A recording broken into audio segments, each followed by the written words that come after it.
ಕೊಡಗಿನ Tibetan colony ತುಂಬಾನೇ famous. ಹಾಗೆ ನೀವು ಅದ್ರ ಬಗ್ಗೆ ತುಂಬಾನೇ ಕೇಳಿರ್ತೀರ.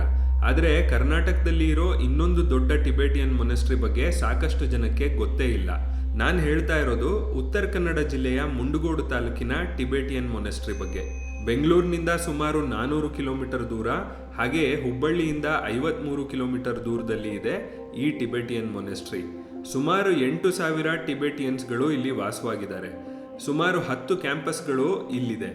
ಈ ಕ್ಯಾಂಪಸ್ನಲ್ಲಿ ಬೌದ್ಧ ಧರ್ಮವನ್ನು ಪಾಲಿಸೋ ಮಾಂಕ್ಗಳು ತುಂಬ ಹೆಚ್ಚಾಗಿ ನೋಡೋದಕ್ಕೆ ಸಿಗ್ತಾರೆ. ಮುಂಡಗೋಡು ಊರಿಂದ ಈ ಕ್ಯಾಂಪ್ ಕೇವಲ 3 ಕಿಲೋಮೀಟರ್ ಇದೆ.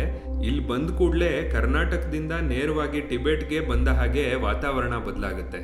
ಟಿಬೆಟ್ ಶೈಲಿಯ ಕಟ್ಟಡಗಳು, ದೊಡ್ಡ ಗಂಟೆಗಳು, ಕ್ಯಾಂಪ್ನ ಹೊರಗಡೆ ಇರೋ ಚಿಕ್ಕ ಅಂಗಡಿಗಳನ್ನ ನೋಡುವಾಗ ಒಂದು ಕ್ಷಣ ಕರ್ನಾಟಕದಲ್ಲಿ ಇರೋದೇ ಮರೆತು ಹೋಗುತ್ತೆ. ನೀವು ಉತ್ತರ ಕನ್ನಡ ಜಿಲ್ಲೆಗೆ ಬಂದಾಗ ತಪ್ಪದೆ ಮುಂಡಗೋಡು ಟಿಬೆಟಿಯನ್ ಮೊನೆಸ್ಟ್ರಿಯನ್ನ ನೋಡೋದನ್ನ ಮರಿಬೇಡಿ.